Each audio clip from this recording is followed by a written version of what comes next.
if you've been to the RealAgriculture.com website recently, you see at the very top, there's this logo, really, really cool logo that says RealAg celebrating 10 years. It's hard to believe. And what we're trying to do is trying to capture some of the great moments and some of the stories of the last 10 years that I've experienced and the entire team and the audience have experienced. We've had so much fun bringing you insight and information on what's going on in Canadian agriculture. And what I thought we would do today is have a chat with Lindsay Smith. Everybody knows her, right? Lindsay Smith, Real Loud Lyndsey, who joined us back in I think shortly after the beginning of 2011. We're going to ask her about that and confirm it. But it was really one of the greatest sales jobs in the history of sales jobs. And I'm going to ask her all about that. What was she thinking when she joined this crazy project that Jay and I were working on? So, hey, Lindsay, how's it going?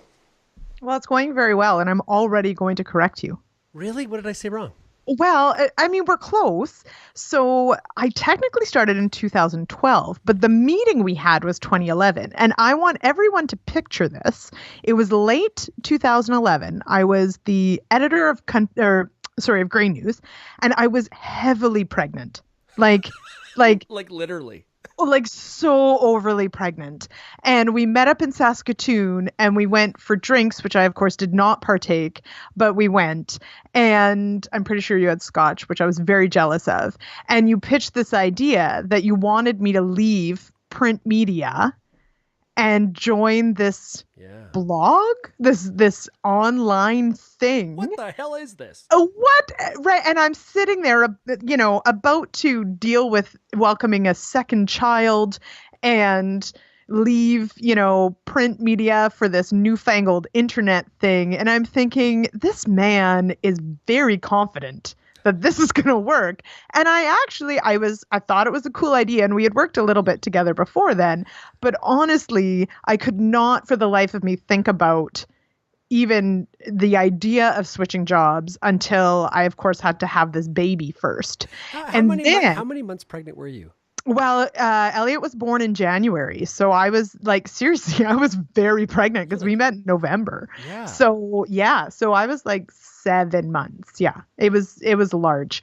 And what you probably don't know is that I didn't give you an answer right away that I would jump ship and join you. Hard to get. Well, okay. So, but in fairness, and what you probably didn't know is that Elliot ended up being the world's worst baby. He was colicky and he screamed for 4 months and he was this horrible, horrible baby. And I think you phoned when he was 2 months old or something, which was right in the thick of it. And I remember trying to just hold it together to be can you give me a couple weeks to tell you what I'm doing? Mostly because I probably hadn't slept in literally the 2 months. Oh, nice. Anyway. But then it was yeah, okay, sure. Once you straighten out. And what's funny is Elliot, who is now more than 7, a little bit more than 7, and he is the sweetest, the funniest, no one would believe he was the most miserable baby in the world. But anyway, there you go. But that's how it all started. I think you're on you're in a part of a very small club. People that were heavily recruited for a job being 6-7 months pregnant. Yeah, that's true. It's a very small club, but it's a great club. Now, I will also tell you that when we announced that I was joining, RealAg, this is where the craziness ensues. This is everyone, and I mean everyone. I had multiple emails because at that time, of course, and phone calls because that was back when I still took phone calls. That most commonly the question was, is that even a real job? And will that keep you busy full time? Lindsay, have you been drinking? Yeah. Have you lost your mind? It was this, how are you even going to make a wage? That was the question, was this newfangled internet thing. And this is 2012 for crying out loud. It wasn't that long ago. But everyone in the print world was so certain that this internet thing, there was no way that this was a real job. No way. None. You should have been there for the early days. Whew. No kidding. I think that is so funny that because in the opening there I called it the greatest sales job in the history of sales jobs.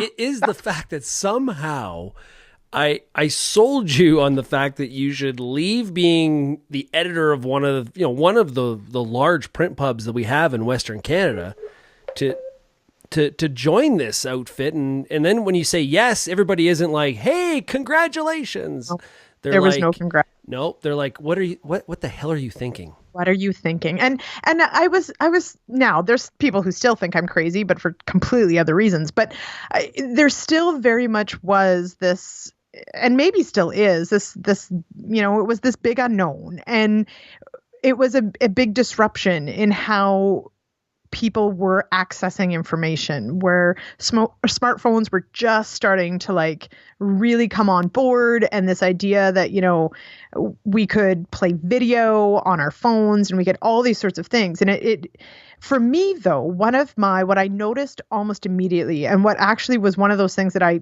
think in my career had been sort of waiting for, because I had worked in print for quite some time up until then, and always, on the producer side, on the farmer side, that's what I always wanted to do, and, production agriculture. But I always struggled with the print pubs that I worked for. It was always like there was this big wall between me and them. And I always sort of felt like I was like sitting in this, office in downtown Winnipeg when I was with Grain News and Country Guide. And I used to go on the road. Yes, I'd go and I'd do a tour of Saskatchewan, tour Alberta, and I'd get pictures and ride along in combines and write stories and whatever. But it was like, I was always felt like I was like speaking down to everybody. And like, who the hell was I to, tell farmers what they should or shouldn't be doing, right? That was just ridiculous. And then when I started with RealAg, the first thing that I noticed that I loved so much was the community, and the fact that suddenly there was no wall. I could post something and I could tweet and I could immediately hear from someone, and somebody could comment, and somebody could ask me a question, and we could have a dialogue about like what was there right then and there in the moment, in the day that it was happening. And for someone who had worked in print forever, where like print pubs, what a lot of people don't understand is like, I would have written articles months before you read them in a magazine. And so by the time it came out and you read it, and then you maybe thought about calling somebody about it or whatever, like months have gone by. Whereas, now, and even then, we can write about something that's happening this morning in the news or this afternoon, and we can have it published and up and shared and start having a conversation about it with our audience immediately. And I think that both of us enjoy that velocity, that speed, that instantness of all that. But that does come with some stresses too, where there's like this, it's a big black hole of content that you could write about, you could publish, you could get out. And that creates stresses too. Well, it does, because and that is one of the things that now looking back, I sort of laugh at maybe the most, was the people who are like, how is this going to keep you busy? Like, how is this a real job? Like, will you have time to do other things? Like, are you looking for freelance work? And the difference, actually, one of the things that's most challenging about this job is the pace, is the speed, and there is no end. There is no deadline day where, you have a magazine with X amount of pages and you finally get it put to bed. And then you've got, that 2 to 3 days to a week of lull where you start putting together the next one. We never have that. There is no lull. There is always another story to chase, or another person to reach out to, or another. And 2 years ago, we added the radio show. Like, you literally do that every day during the week and sometimes on weekends. Hats off to Wheat Pete for recording on Sundays.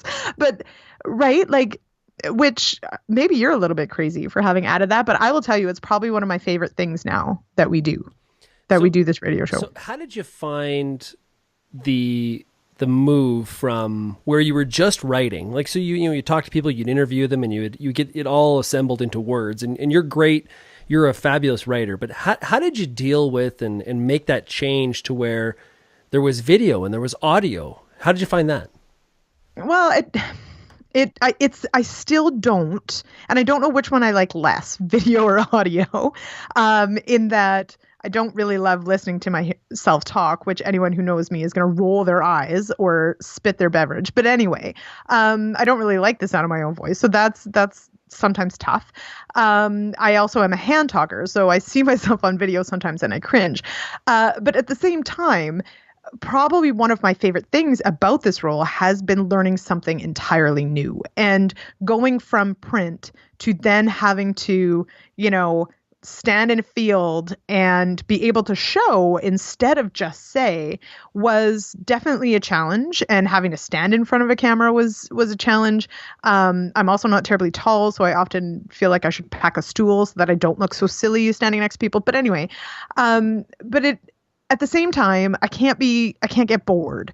And in having to learn video and then audio and now radio and, trying to master the ever-changing beast of social media and that sort of stuff, nothing is the same. I don't know if any one day is the same in this job. And what is lovely about video is exactly that there are stories that are better told, by showing. And that's, our schools do that. It's this is what you're looking for. This is what it looks like. And, the dynamic people that we have to be in on that is so key. And then the audio side, like hosting something like Agronomy Geeks or the radio show or those sorts of things where, I can just reach out to people I find interesting or fascinating and talk to them and put that together. And if we have an hour-long conversation, that's maybe as much work as I'm going to do with that. And Jay, bless him, will edit it for me for the most part. Whereas if I were trying to put, a 600 or 800 word story together, I'd probably have to interview like 3 different people, and then it would sit on my desk for a week, and then I'd have to, and so there's this just amazing turnaround of, I found this fascinating. Maybe someone else does, and I can get it out there and put it out there and find out very quickly if people find it fascinating or not, and they pick it up and they share it and they comment or they rip it apart, whatever. That's part of the job. But that has been years of practice and learning and really, really enjoying it. But it has definitely been a challenge for sure. So over the course of these years that you've been with RealAg, what is your most memorable interview that you did? Oh, man. Because I have a guess which one you're going to say. So. Okay, you should guess. And then I'll tell you if you're right or not. Romeo Dallaire. Probably. Yeah. It's up there for sure. And for so many reasons. For one, just who he is, right. And his history and the Canadian that he is. And, but he also, and this is, as well as I do, that some people are amazing off camera and then you put them on camera and they freeze, or they're really great on the phone. But they don't want to be on camera, or sometimes people really surprise you and they come out with stuff and you're like, please don't say that. But anyway, sitting down with the general at Farm Tech that year, he admitted, I asked him how he coped, basically, and this is sort of at the very beginning of where we talked about mental health and agriculture and those sorts of things. And he speaks about leadership in crisis, and he talks about his history and that sort of stuff. But I from the very human element, I have to wonder how someone who has seen the horrors that he has seen, how you cope. And he quite literally just said, well, Canada grows great weed, and admitted on camera to smoking pot. And that was years ago. That was before it was legal. So it was meaningful, but it was also enjoyable and surprising. And those aren't always things you always get in an interview. So it's one of my faves. And you think about all the different people across the country that are doing things every day and contributing somehow to the industry, right? So whether that's a farmer, a researcher, somebody in commercialization, all these different roles that people do.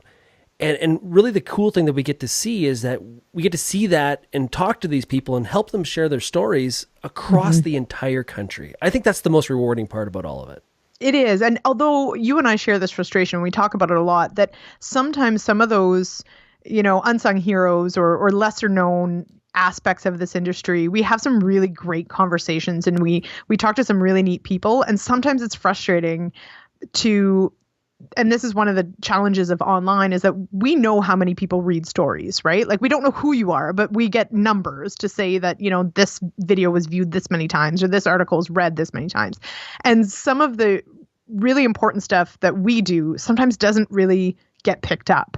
And then some of the stuff that literally took us 10 minutes to do goes gangbusters and goes viral. And sometimes that is really frustrating, because I would agree that one of my favorite things about what we do is getting to explore this industry and all the people in it at all these different levels from coast to coast. And sometimes I really wish I could like knock people on the head and be like, guys, I know that the subject matter might not seem super great, but you really need to listen to this because it's actually really cool. And that as editor and and you and I joke about, because I think words really matter, and Shaun's like, just put it down on the page. Anyway, crafting headlines and crafting intros, and not to create clickbait, but to actually convey in our world of 10-second bits and bobs of tiny pieces of information, to try and convey the meaning sometimes of some of the stuff that we cover and do in just a headline, because people just skim, is really frustrating sometimes. But at the same time, it's still important work, and it's still stuff we have to do, and so we still do it anyway. And we got a large portion of our staff that have a side hustle. It's called a farm, right? Well, and that's super important, because I think, and I honestly think it is harder to teach someone about agriculture than it is to teach them the media side. Now, people will argue that both ways. In the print world, they'll tell you they can teach, like, give me someone who can write, and then I'll teach them about agriculture. But I sort of feel it's the other way around. Either way, depending on who you are, you can learn. But, I farm, like Calvin farm, like Deborah farms. Most of us have, or in some capacity and at some time, one foot on the farm and one foot doing this. And that really is so important to the context of what we do. I mean, the name RealAgriculture, I know you, one day you'll have to explain where you got that from. But the point is it's really important for us and each individual and us collectively as the brand to be covering the most relevant, the most time sensitive, the stuff that really matters, and the real world situation at the ground level. And not just production agriculture, but in all sorts of different aspects of the industry, from policy and issues, or seed, or product development, or any of those things.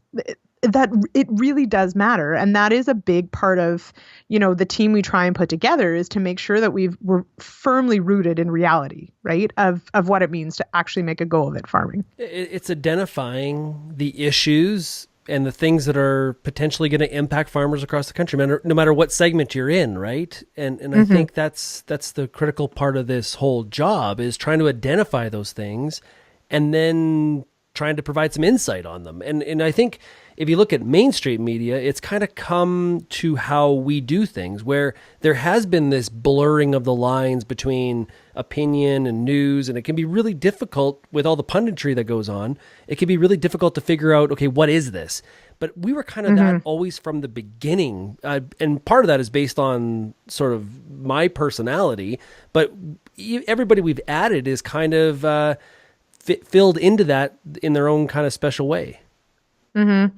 And although sometimes I struggle with, like, even with what we do, we still compartmentalize things from, the difference between reporting on a news story or reporting, then what an op-ed would be, and what's editorial. I think we still, and you're one of the first to admit that you pretty much editorialize everything, because your background isn't in journalism. You've learned through doing as opposed to school.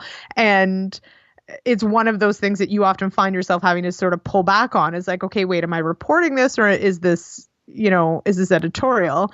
And then I often will, when I write things, I'll tell people if they're editing them, can you please take the snark out? Because after having done this job long enough, you get a little cynical, I won't lie.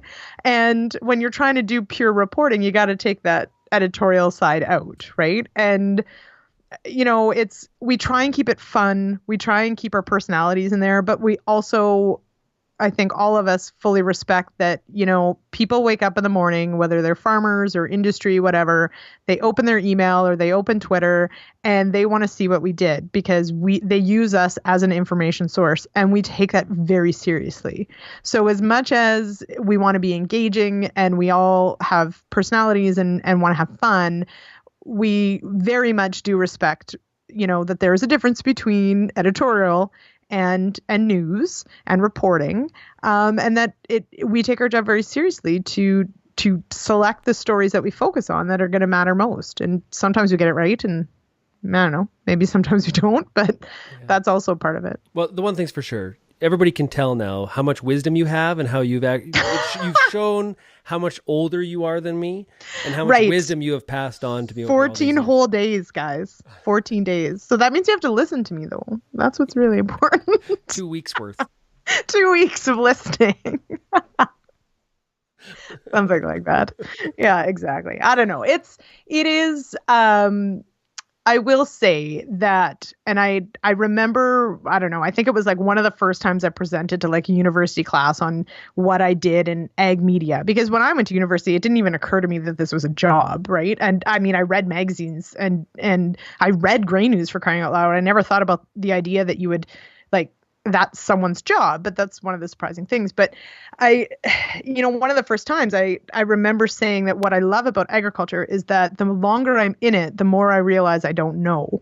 And, everybody at 20, 21, 25, you're pretty sure you got it all figured out. And I realized very early that there was always something else to learn. And now here I am north of 25 and north of 35, and we're not going to talk about that. But anyway, still realizing there's so much I don't know. And that's what keeps me so engaged in this, though, too, is because I'm still curious and I still want to know, and there's always more to know.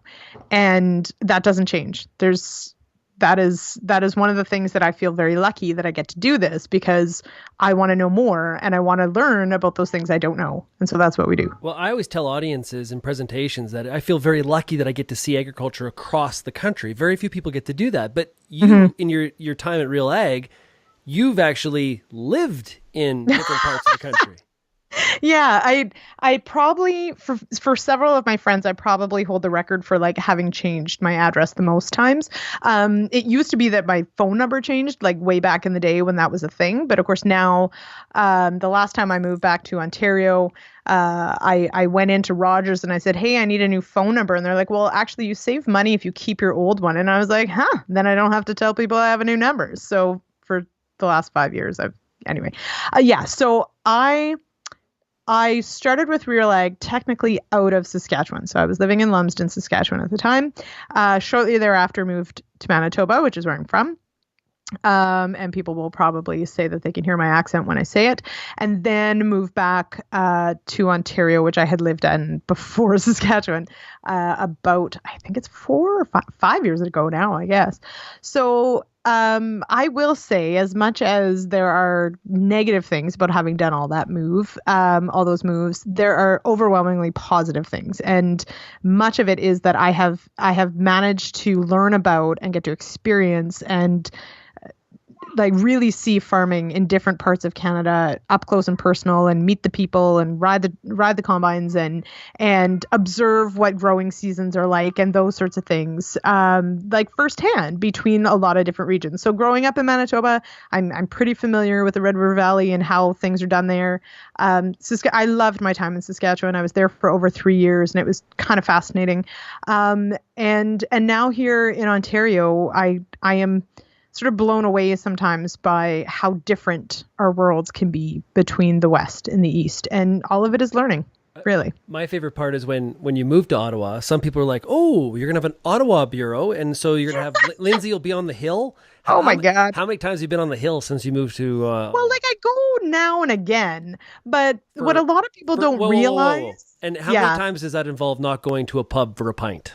Wow, that's irrelevant, really, because aren't they both the same? I'm quite certain that they are.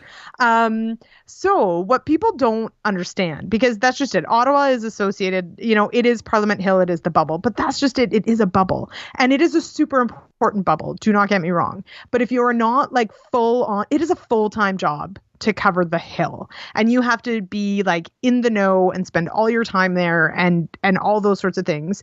I like policy, don't get me wrong, but honestly, that I would never be able to do anything else but that. And there literally are people who that's their full-time job and they do an amazing job at it, because the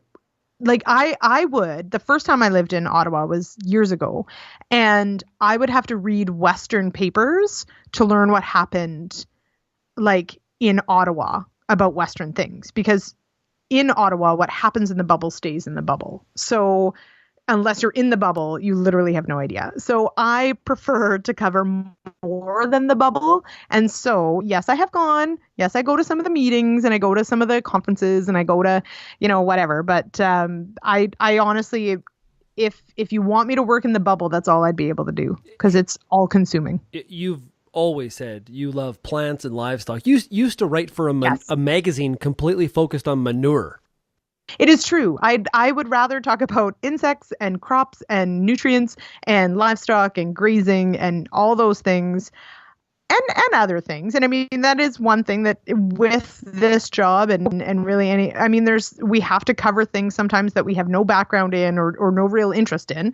The one nice thing is, though, that we all sort of do have our strengths and our interest areas and they line up quite nicely, and that most of us usually share an interest in one thing. And then there's the ones that so my things that I don't love, it's no secret, I don't love machinery stuff.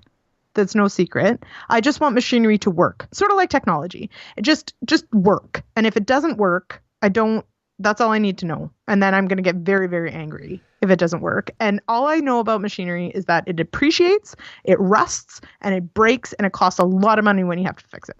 So between the two of us, neither of us really like machinery or equipment. I'm not a gear. I love talking about it, but I would not profess to be an expert, which is probably why the Kickin' Tires podcast didn't go anywhere, because why am I talking about gears? I'm not really sure. Hey, right. For a lot of RealAg fans in Ontario, I think for a lot of them, if we did a survey, their favorite Lindsay Smith moment would be when, during the neonic fiasco in Ontario, you went head to head with Jeff Leal, who was the Ontario Ag Minister. I'm not sure Jeff Leal will ever talk to you ever again. Oh, he never has, and I don't think he will. And of course, Glenn Murray didn't. He actually followed me on Twitter, and then he blocked me on Twitter, and then he unblocked me on Twitter.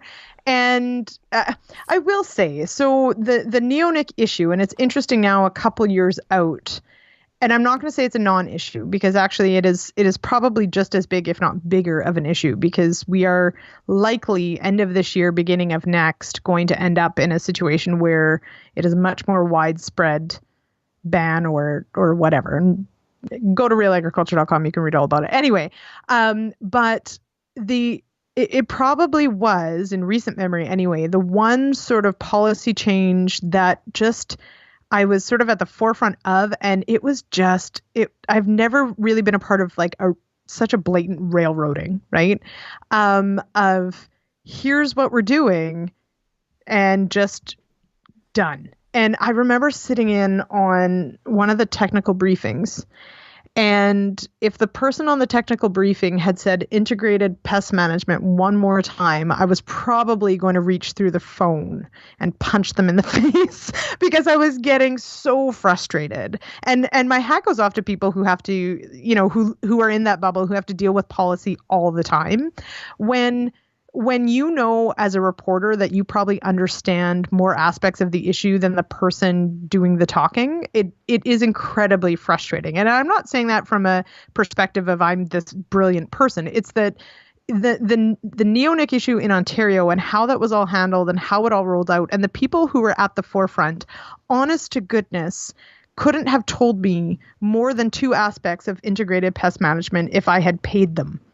Like, honestly, I kept asking them, like, what does that mean? And what is that? And it was something like, well, like seeding dates and varieties and stuff. And anyway, so it was, most people who know me know that I definitely have, I get loud and agitated and excited about things and passionate about things. And that was one of those issues that this is where I was thankful that I had op-eds I could write and had a place to put them, because there was a lot of energy that needed to go out there. And then now we're a couple years out. It is not a non-issue by any stretch. I think in some ways Ontario farmers have been sort of vindicated in that Health Canada has said, we've looked at the research, and actually as long as we use these best management practices, we actually know that neonic seed treatments aren't a giant threat to bees. But now they're saying, we have a threat to aquatic insects that we have to fully vet. So, but like farmers do, Ontario has sort of adapted and moved on, right? And are neonics still used? Yes. Do we have an alternative? Sort of. And there's a lot of farmers that just do a lot of paperwork to access it. So I don't think a lot of people know this part of the story is when you started writing these editorial pieces, really going after, and rightly so, the Ontario government for what they were doing. I got a call from the minister's office saying, I can't remember the guy's name, but he said, he introduced himself and said, yeah, Shaun, nice to meet you, whatever. He says, regarding Lindsay Smith, can you please get her in line? Which, whoa, I was like, well, that's a pretty tall order. I don't know. That's like, thanks for trying, though. Do you have an easier mission than that one? Yeah. Thanks for trying, though. You did a great job. What is that? Can you please get her in line? I didn't make a lot of friends in that particular realm. And, well, I mean, I'm not sorry about that. Because, honestly, now, I will say, and I say that with full respect to the different roles that everybody has to play. And realistically, it's not my job to be well liked necessarily, but I'm not like one of these, cutthroat journalists at all costs and those sorts of things. But I also respect, like, I hope sometimes that people respect that it is not my job to paint everything in a rosy picture either. I'm supposed to report on what's going on, and I should do, criticism is part of the job for sure, right? If I haven't done my homework, then call me out on it and those sorts of things. But there's a difference between reporting something. But if I've written an op-ed and you don't agree with me, then let's have that discussion, because there is a difference between sort of covering something and then taking a stand on something. And so, and we hope that people see that difference. But I also, part of our role is sometimes calling things as they are. And in this particular instance, it was a pretty blatant sort of rollout of legislation that was, nobody knew it was sort of coming or what it was going to look like. And it just absolutely steamrolled farmers and what they were supposed to do with an incredibly short timeline. And I had no problem calling that out. And no, I did not. Glenn Murray still has me blocked. Oh, did you just check that? He just unfollowed me after blocking me and then unblocking me, and then I think I unfollowed him, so it's fine. My former mayor of Winnipeg. Yeah. It was a good time. If you search both of our names on Google, likely to come up is the two of us laughing a lot of times, and some of our best laughs on video, on camera, were when we used to do a lot of show wrap ups. So we would go to a show, and we would kind of wrap up what happened, and we would do some fun things. And this actually, if I remember right, even started before you even joined Real Agriculture. We were doing some of those, and it was everything from how bad was the coffee. Rate myfarmshowcoffee.com. Yes, were the muffins acceptable? Different stuff like that. And we would also talk about some of the serious issues too. Two of my favorites. We were at the Farm Progress Show in front of a Viterra sign, and for some reason, I have to rewatch the video, really, but I literally stiff arm you out of the picture.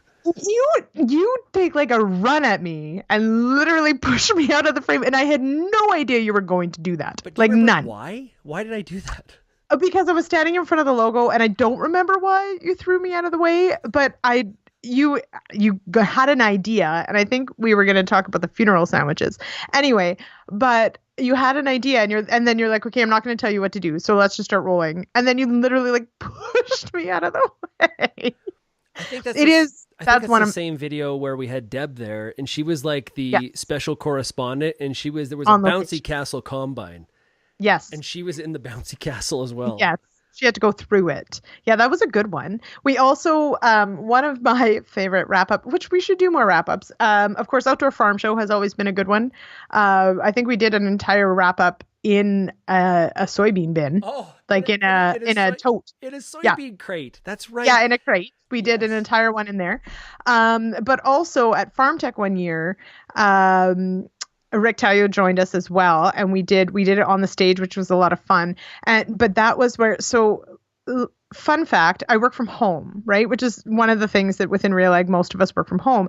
And so like when I'd go out on the show circuit, like I have like my good work clothes and then I have most of my wardrobe, which is like t-shirts and jeans for home. And anyway, I guess without knowing, because I don't really care about fashion, although I bug you all the time about a hair and makeup person. Anyway, I guess that one winter I must have worn the same sweater on video for the wrap up like more than once. And so Rick called it my like wrap up sweater that anyway, if you go back, you'll find that apparently I wore the exact same thing for like every wrap up for an entire. That's funny. Well, but you left out the But best I really part. appreciate it. You left out the best Yeah. part of the soybean crate. Oh, no. If you remember what happened Which was? in that soybean crate, we were doing the wrap up. Mm-hmm. We were in the Pride Seeds booth, and that year they had a cow mascot running around the show. Penelope. Penelope, that's right. Yeah. Ken Kura would wear it and run Yes. around. And so that's right. Penelope wasn't real, folks. No. And so I took the head and I pretended to be Lee Corso from College Game Day, and I put the head on, and you were speechless because I did the rest of the segment with the cow head on, and then you were like, please take that off. Yeah. And you told me I looked ridiculous for talking to it. And I'm like, I'm not the one wearing this. Anyway. Nobody knows who I am. They know who you are, and you're talking to a person with a cow you're on there. talking to a cow head. Yeah. Again, we take our jobs very seriously. But it is a great way to wrap up a show, right? It's always nice to talk about like the highlights and the lowlights and the fun stuff and the whatever. Because I mean, not everybody gets to go to these things, so we bring them the hard-hitting news from a soybean tote. Low light. What? Yeah. There's no low points whatsoever around. Yeah, there are. Sometimes the coffee is really bad, or the Wi-Fi is terrible, or Anyway, so there are lowlights. Somebody forgets to book hotel rooms. Oh, stuff like that would be Shaun. Yeah. Flies to the wrong city. You've only done that like once. I had a flight booked to the wrong city. I didn't go to the wrong city. Okay, well at least you figured it out before you went, so that's fine. Yeah, exactly. But that has happened too. But when you travel as much as you do, that's not a bad thing to only have done it once. Somebody else, didn't Rhett book like the wrong dates or something once? The wrong month. Yeah. Oh, the wrong month. Yeah. So that does happen. Totally does. He doesn't even fly very often. So like he's batting 1,000 on the wrong city. It's pretty fun though. We have a good time. Hey, Lindsay, this has been a lot of fun. A lot of great memories. We could probably talk for 3 hours about some of the greatest memories we have. I really appreciate it. Yeah, anytime.